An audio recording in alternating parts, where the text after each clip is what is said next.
can you kind of fill in the gaps, or for our listeners who aren't familiar with Pam, tell us like what is it as a whole? Yeah, it's an AI-driven maintenance coordinator. So it is handling the front lines for every maintenance call for landlords. That includes emergency calls, routine calls. My, kitchen door is coming loose. All calls can be run through Pam. So it handles everything from like ticket intake to diagnostic conversations with tenants. It will get to the most likely cause of the problem, attempt remote resolution, because our best case scenario is that we don't have to send a vendor, right? That we Right. actually can have the tenant self-help and solve the problem themselves. So we're going to do remote resolution efforts, containment of damage if we can't solve it.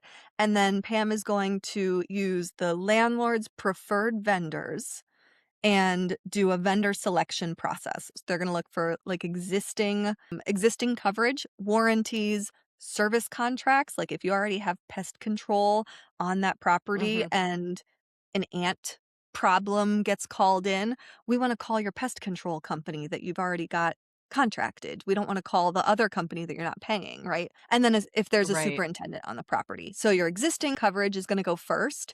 If you don't have any of that, it's going to go into the general pool. And we look at all the types of vendors that could service the issue in the most economically viable option.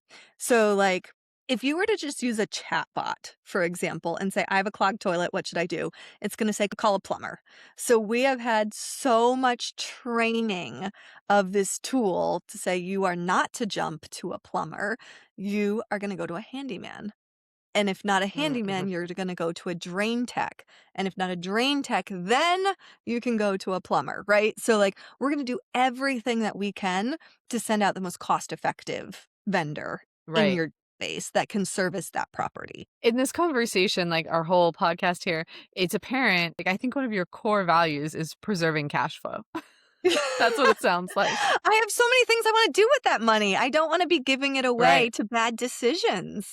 Yes, and that's a good way to put it. Exactly. I love that. Now, thinking through this, what does the follow through look like? Because one of the challenges that I know I face sometimes with properties, not to, brush with a broad stroke, but like a lot of these vendors don't answer the phone, don't get back, don't get out there for a while, right? They're really hard to deal with, like a plumber in this example, right? Or, the handyman or something. Unless you've got your go-to that you have an established relationship with, it can be tough. So how does Pam handle dealing with the fact that these people, these service providers, are typically overwhelmed, understaffed, and more like expert in their trade than in being a business person? Yeah. So the first thing that we do is Pam sends a message introducing herself before a ticket's been created. She sends a message just saying, I'm Pam. I'm the maintenance coordinator for Stephanie Cabral, Sunrise Real Estate.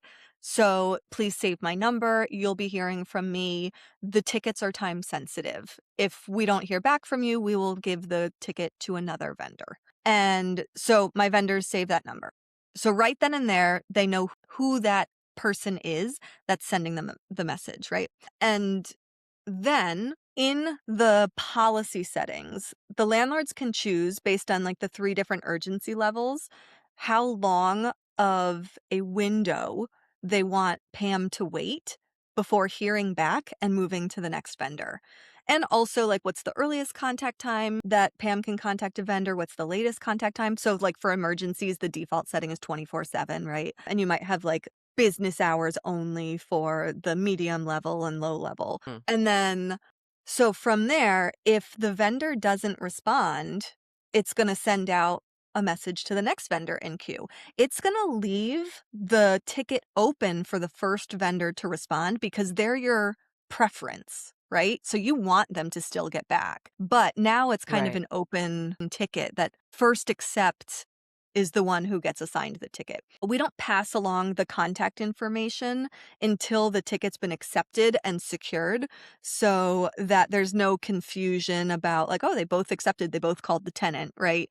So we really Right. like keep that close to the chest. We'll share the address so they know like where it is, if it's something that they can service quickly. And we also share the expectations. So those policy settings suggest how quickly are you supposed to contact the tenant? How quickly are you supposed to service the tenant?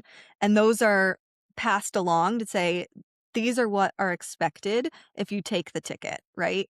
So if they take the ticket, those are communicated to the tenant, and the tenant will also get notification of who's coming, who's going to contact them. So the vendor contacts the tenant directly so that you're kind of out of the process, but you're seeing the status and you're able to see that it's been closed out. And you can guarantee that if the vendor did not communicate with the tenant, you will know about it.